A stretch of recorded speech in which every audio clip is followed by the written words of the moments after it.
ప్రభు అయినటువంటి యేసుక్రీస్తు వారి పరిశుద్ధమైన నామమున తండ్రి అయిన దేవాది దేవునికి నిత్యము స్తుతియు స్తోత్రములు, మహిమయు ఘనతయు ప్రభావములు యుగయుగములు ప్రభునకెచ్చెలునుగాక. ఆత్మీయులారా, నేటి దిన వాక్య ధ్యానమై ఆదికాండము 22వ అధ్యాయం 9 నుండి 11 వచనాలు. 11వ వాక్యము: యెహోవా దూత పరలోకము నుండి అబ్రహామా అబ్రహామా అని పిలిచెను. అందుకతడు చిత్తము ప్రభువా అనెను. ప్రార్థన. తండ్రి దేవా స్తోత్రాలు. చదవబడి ఉన్న వాక్యము మీది వినుచున్న వారందరూ మీ వారు. మీ దాసుడనైన నన్ను సంపూర్ణముగా మరుగు చేసి మీ దైవ స్వరమును వినిపింప చేయమని, మహిమ పొందమని యేసునామమున ఆమేన్. ఆత్మీయులారా, మరి గడిచిన దినాన దేవుడు అబ్రహాము విషయములో చేయబో గొప్ప కార్యాన్ని అబ్రహాము విశ్వాసంతో పలికారని మనం విన్నాం. అయితే ఈరోజు నేర్చుకుంటున్న అంశం ఏంటంటే, అబ్రహామును దేవుడు పిలిచారు పరలోకము నుండి. అప్పుడు అబ్రహాము చిత్తము ప్రభువా అన్నారు. అయితే ఇక్కడ మనం తీసుకొనిచున్న విషయం ఏంటంటే, అక్కడ రాయబడిన మాట పరలోకము నుండి, యెహోవా దూత పరలోకము నుండి అబ్రహామా అబ్రహామా అని పిలిచారు. అంటే ఇప్పుడు అబ్రహాము మోరియా పర్వతం మీద ఉన్నారు. ఇస్సాకు అదే పర్వతం మీద బలిపీఠం మీద కట్టెలు పేర్చబడి దాని మీద పరుండు పెట్టబడ్డాడు. ఇక సెకండ్స్లోనే ఆల్రెడీ ఆయన కత్తిని పైకెత్తి ఒక్క వేటుకే ఇస్సాకును 2 భాగాలు చేయాలనుకుంటున్నాడు. ఇప్పుడు విషయం ఏంటి తెలుసా? సరిగ్గా ఆయన కత్తి తీయుచున్నప్పుడు అని రాయలేదు మోషే గారు. ఏమన్నారంటే, కత్తిని చెయ్యి చాపి అతడు పైకెత్తి కదా, చెయ్యి చాపి కత్తి పట్టుకొనగా అని చూస్తాం. ప్రియులరా, అయితే ఇప్పుడు కత్తి ఒక్క వేటుతో తన తలను వధించుటకు ఇష్టపడిన సమయంలో అబ్రహాము ఇప్పుడు యెహోవా దూత పరలోకము నుండి చివరి ఒక్క సెకండ్స్లో పిలవడం జరిగింది. పిల్లలు ఒకసారి వినండి. అంటే అబ్రహాము కరెక్ట్గా బలి అర్పణించుటకు కత్తిని ఎప్పుడైతే పట్టుకున్నాడో, కత్తిని పైకెత్తాడో, వెంటనే దేవుడు పిలిచారంటే అబ్రహాము బలిపీఠం కట్టేటప్పుడు ప్రభు చూచారు. మోరియా పర్వతానికి ఎక్కువ చూచున్నప్పుడు ఇస్సాకు ప్రశ్నించినప్పుడు దేవుడు చూచారు. ప్రియులారా, వారిద్దరు ఇంటి దగ్గర నుండి బయలుదేరి 3 దినాల ప్రయాణంలో దేవుడు వారిని చూచాడు. ఈ మాటలు వినిచిన ఆత్మీయులారా, అబ్రహామును దేవుడు చూస్తూ ఉన్నారు. ఈ మాటలు వినిచిన నిన్ను దేవుడు చూస్తున్నారు. మన దేవునికి ఒక పేరుంది, ఆయన చూచుచున్న దేవుడు. హాగరును బెయేర్షెబా అరణ్యంలో చూచిన దేవుడు, గానుగు చాటున గోధుమలను దొల్లగొట్టుకొంటున్న గిద్యోనును చూచిన దేవుడు. ప్రియులారా, ఐగుప్తు దేశంలో మకుటము లేని మహారాజుగా ఎదుగుచూ వచ్చినటువంటి మోషేను ఆయన చూచాడు. ఈ మాటలు వినిచిన దేవుని బిడ్డ, ఇదిగో ఈ క్షణాన ఆయన నిన్ను చూస్తున్నాడు. నీ హృదయంలో ఎంత వేదనతో నువ్వు నలిగిపోతున్నావో, ఎంత ప్రాబ్లమ్స్ నువ్వు ఫేస్ చేస్తున్నావో ప్రభు చూస్తున్నాడు. ఆయన తగిన సమయాన జవాబునిచ్చే దేవుడు. ఓపికతో నుండు, నిరీక్షణతో కనిపెట్టు. ఆశ్చర్యకరుడైన దేవుడు నీకు సహాయం చేయుట మానరు. ఆయన తప్పక కనికరిస్తారు. ఆయన కనుదృష్టి లోకమందంతటా సంచారం చేస్తుంది. మంచివారి మీద చెడ్డవారి మీద వెలుగును ప్రకాశింపచేసిన దేవుడు, ఆయన అందరినీ బాగుగా చూచుచున్న దేవుడు.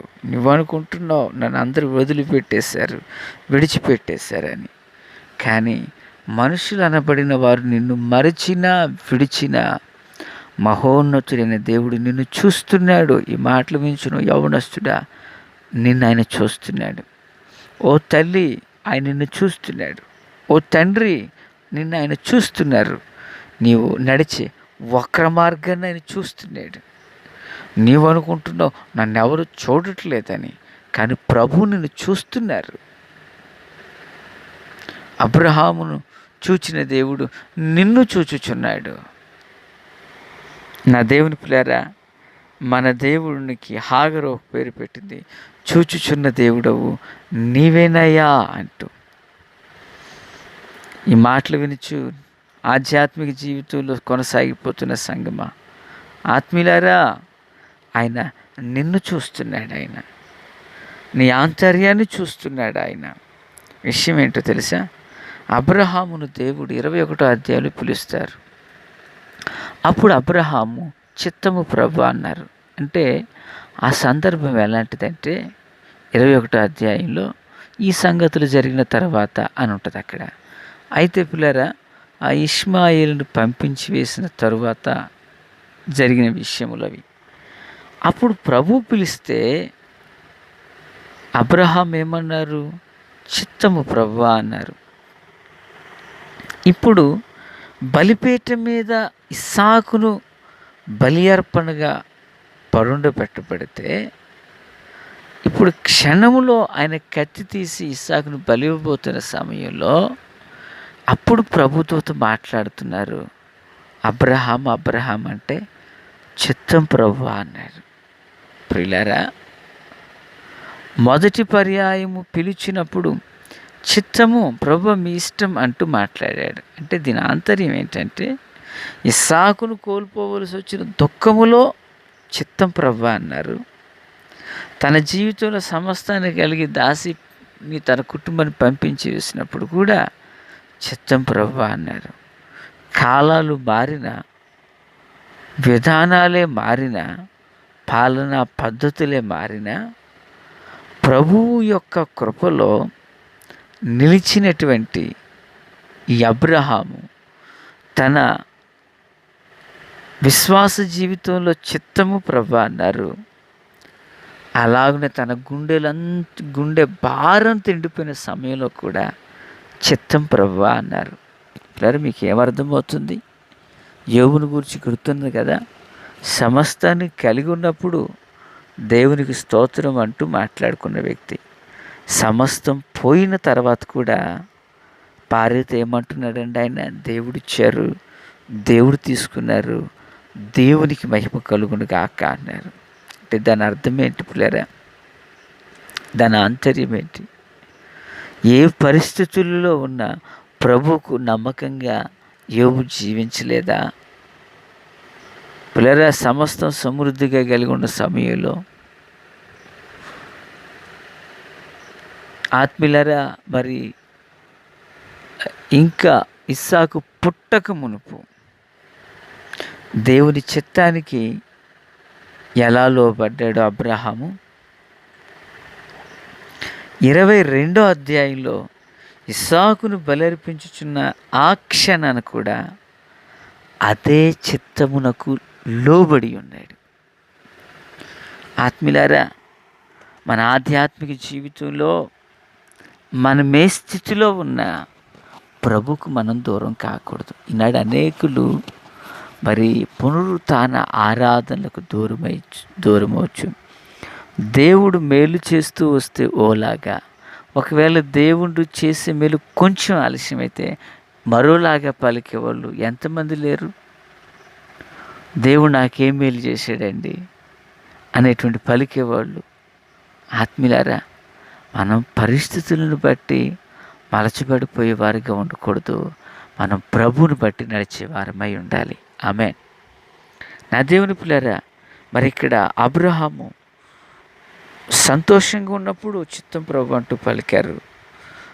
పుట్టెడు దుఃఖంలో ఉన్నప్పుడు కూడా చిత్తం ప్రభు అని పిలిచి చెప్పి, అప్పుడు ఇప్పుడు దేవుని కనుదృష్టి తన మీద ఉన్నదని ఎరిగి బహు వినయ మనస్కుడై జీవించారు. కనుకనే దేవుడు ఆ అబ్రహామును ప్రపంచమందున్న ప్రతి వంశము, కుటుంబము ఆ దేవదేవుని దయలో ఆశీర్వదించబడాలని కోరుకున్నాడు. నా దేవుని పిల్లరా, మరి దేవుని పిల్లలుగా మన జీవితంలో కూడా దేవుడు మనల్ని చూస్తున్నాడు, నిన్ను చూస్తున్నాడు, నన్ను చూస్తున్నాడు. ప్రతి ఒక్కరిని ఆయన కన్నులారా చూస్తున్నాడు.